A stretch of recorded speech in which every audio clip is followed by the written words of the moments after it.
Fala pessoal, mais um vídeo aqui do Sem Fronteiras e hoje nós estamos falando aqui diretamente da boleia da nossa van, do nosso motorhome. No vídeo passado a gente falou um pouco sobre o sistema fotovoltaico para um motorhome e sobre como é que faz o dimensionamento desse sistema. E nesse vídeo nós vamos falar sobre algumas curiosidades, alguns cuidados que você tem que ter na hora de escolher e na hora de instalar seus equipamentos. Então passa a vinheta!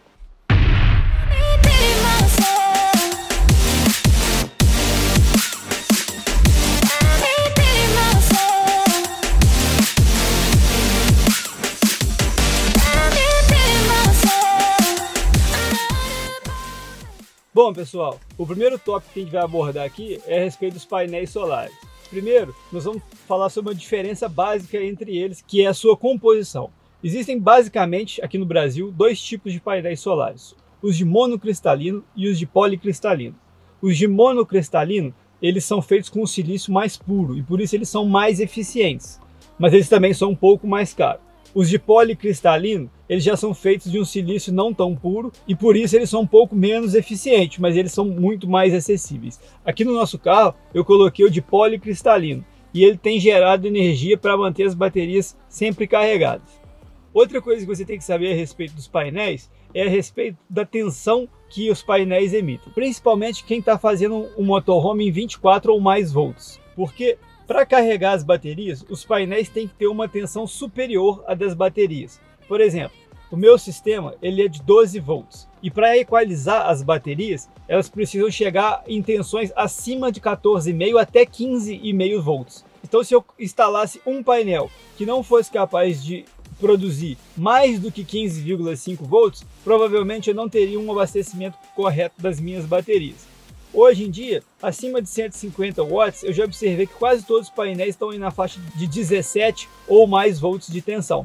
Mas para quem às vezes está fazendo um sistema 24 volts e quer colocar uma placa só, tem que ficar bem atento porque essas placas às vezes produzem 19, 20 volts e ele vai precisar um pouco mais de 24 volts para fazer a equalização correta das baterias. Bom, uma pergunta que todo mundo me faz no canal toda semana é por que 3 painéis de 150 e não um painel de 450 watts? Vamos dizer aí, um painel de 450 normalmente produz 10 amperes a 50 volts, enquanto 3 painéis de 150 ligados em paralelo vai produzir aí na faixa de, deixa eu fazer a conta aqui, na faixa de 25 amperes, então o controlador ele tem mais versatilidade e ele vai conseguir carregar as baterias de uma forma melhor.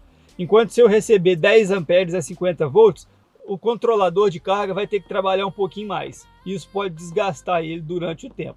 E o terceiro motivo é em relação ao espaço no teto da van. Os painéis de 150, eles têm normalmente 1,40 por 60 e ele cabe perfeitamente na lateral da van, um na sequência do outro, igual eu já mostrei no vídeo passado.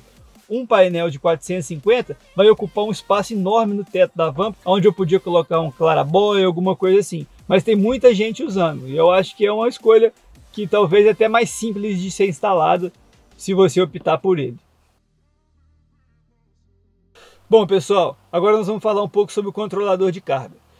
A grande maioria das pessoas seleciona o controlador pela corrente que as placas geram. Ou seja, no meu caso aqui eu estou gerando aproximadamente 27 a 30 amperes e eu selecionei um controlador um pouco maior de 40 amperes. Isso não está errado, mas uma coisa que você tem que levar em consideração e que o manual informa é que cada controlador tem uma potência nominal. Essa potência, segundo o manual, ela pode até ser ultrapassada. Ou seja, você pode trabalhar com placas com potência nominal acima do controlador. Então assim, você pode até trabalhar com uma potência maior que a potência nominal, mas que ela não exceda 3 vezes, mas que isso já está danificando o seu equipamento. Bom pessoal, um dos assuntos talvez mais complexos de se trabalhar na parte elétrica de um motorhome seja a questão do inversor. Você precisa ter em mente que você precisa de duas variáveis para selecionar o seu inversor. Primeiro é a potência nominal, é a potência de todos os equipamentos que você pode utilizar simultaneamente no seu motorhome. Então imagina que um dia à noite você vai ligar lá dois notebooks, uma câmera, a sua câmera vai estar carregando, seu drone vai estar carregando, você vai estar com 3 lâmpadas ligadas e a claraboia. Você imagina que esse seja o cenário que você vai utilizar mais energia simultânea no seu motorhome, e para calcular o seu inversor, você vai ter que somar a potência de todos esses equipamentos. Imagina que ele deu 800 watts. Os fabricantes recomendam que na hora de selecionar o seu inversor, você utilize o inversor no máximo 80% da potência nominal dele. O que isso quer dizer? Quer dizer que se você tem um consumo simultâneo de 800 watts, você pode colocar um inversor 20% maior, 1000 watts. E aí você não está sobrecarregando o sistema, ele vai evitar de aquecer, de acionar a ventoinha e às vezes até de entrar no modo de proteção.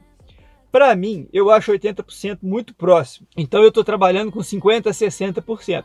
E aí eu vou trabalhar com o meu inversor bem folgado, sem correr risco de superaquecimento. Até porque eu vou estar visitando alguns lugares que são muito quentes, isso pode atrapalhar um pouco o funcionamento dele, acionar a ventoinha muitas vezes, uma vez que ela aciona 45 graus. Enfim, é bom você ter um inversor um pouco maior do que o consumo que você vai ter. A outra questão é a questão da potência de pico.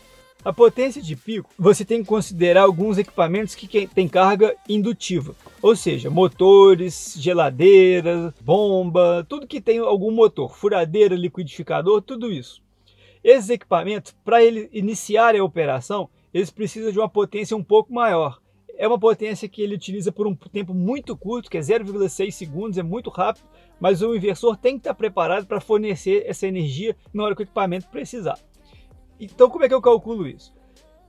Existem vários pensamentos, eu li muito a respeito disso, e a maioria das pessoas dizem que essa variação vai de 4 a 10 vezes a potência do equipamento. A maioria dos equipamentos que eu pesquisei, que eu consegui ver com o fabricante, chegam a 6 vezes a potência do equipamento. Por exemplo, um mixer de 200 watts, ele pode chegar até 1200 watts numa potência de pico. No caso, o meu inversor aguenta até 1500 de potência de pico, então ele vai conseguir rodar esse mix. Então, o que eu recomendo para vocês? Você tem que pegar o equipamento que você tem, que tem a maior potência e a maior potência de pico, e tentar verificar ou com o fabricante ou no manual dele, qual que é a potência máxima que ele pode consumir, e aí você vai selecionar um inversor para ele. Porque é muito difícil você ter vários equipamentos exigindo a potência de pico ao mesmo tempo. Então, se você pegar o equipamento, se o que você tem, por exemplo, a minha geladeira aqui no motorhome, que ela é de 80 watts e ela é 220. Então ela vai a 480 watts de potência de pico. E como o meu inversor tem pico de 1500, ele suporta ela tranquilo. O meu mixer tem 200 watts. 2 vezes 6, 12, 1200 watts. Então o meu inversor ele tem 1000 watts e 1500 de pico. Provavelmente ele não vai ter problema para rodar esse equipamento. Então, dá uma olhada nos equipamentos que você tem, que tem carga indutiva, tenta ver qual que é a potência de pico dele e aí você vai ver o inversor. E aí, às vezes você vai ter um equipamento de pico que tem um pico muito alto e você vai precisar de um inversor muito alto, perto do que o seu motorhome consome. Por exemplo, quem quer utilizar ar-condicionado. Normalmente, as pessoas têm aí 1000, 1200 watts de consumo, e às vezes vai ter que colocar um inversor de 5000 watts só por conta de um ar-condicionado. Mas tem que ser, não tem jeito. Bom, pessoal, outra coisa que tem gerado muita dúvida no nosso canal é a respeito de cabo e disjuntor. Então eu vou deixar aqui para vocês uma equação básica que vai te ajudar em 99% dos casos. Que é o seguinte, os cabos têm que ter uma corrente maior do que o equipamento. E o disjuntor tem que ter uma corrente nominal maior que o equipamento e menor que o cabo. Assim, ele vai desarmar antes de o cabo derreter ou superaquecer. E existe outra diferença muito importante que tem que ser levada em consideração para quem está construindo um motorhome. Existem disjuntores para corrente alternada, que é os disjuntores que você coloca na sua residência. E existem os disjuntores para corrente contínua. Eles não são iguais, eles têm uma diferença pequena, mas que dá um resultado muito grande, e eu vou mostrar para vocês aqui. Nas redes de corrente contínua, o arco fotovoltaico ele é muito mais forte do que na corrente alternada. E os disjuntores de corrente contínua, eles são preparados para fazer a extinção desse arco, para extinguir esse arco. Ou seja, ele possui algumas aletas de metal. Quando você desarma o disjuntor, ele dissipa o arco elétrico. Os disjuntores de corrente alternada, alguns até têm essa letra, mas ela não é tão eficiente quanto as dos disjuntores de corrente contínua. Agora eu vou botar um vídeo para você aqui de um outro canal, tá aqui embaixo a descrição do canal, que mostra direitinho para vocês o que é o arco elétrico na corrente contínua e na corrente alternada.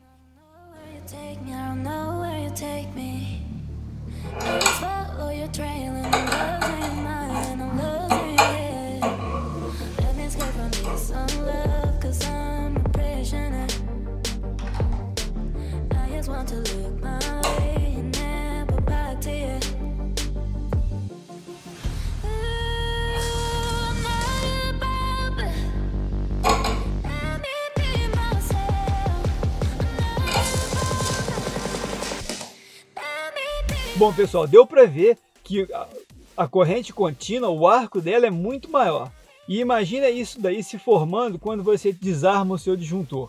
Se você não tiver uma câmara de extinção de arco elétrico eficiente, isso daí pode estar dentro do seu disjuntor e as temperaturas que isso atinge é muito alta. Isso pode derreter o seu disjuntor e causar um acidente no seu motorhome. A diferença é muito pequena de preço. A gente tem o link aqui embaixo para compra na China e para compra na Amazon, para quem tem mais urgência, de disjuntores de corrente alternada. E se você quiser, a lista completa de todos os itens que a gente colocou está aqui embaixo do nosso vídeo. Beleza, pessoal? Esse é o segundo vídeo da série aí sobre elétrica. No terceiro vídeo, que vai ser semana que vem, eu vou postar para vocês a instalação de fato de alguns equipamentos que a gente instalou aqui no motorhome. Bom, pessoal, e é isso aí. Eu queria deixar aqui um agradecimento muito grande para vocês. A venda do nosso livro está sendo um sucesso. Muita gente adquirindo aí na pré-venda com preço promocional. Quem quiser saber mais, tem um link aqui embaixo falando um pouquinho mais sobre ele. E se a gente não se vê até lá, Feliz Natal, um próspero 2021.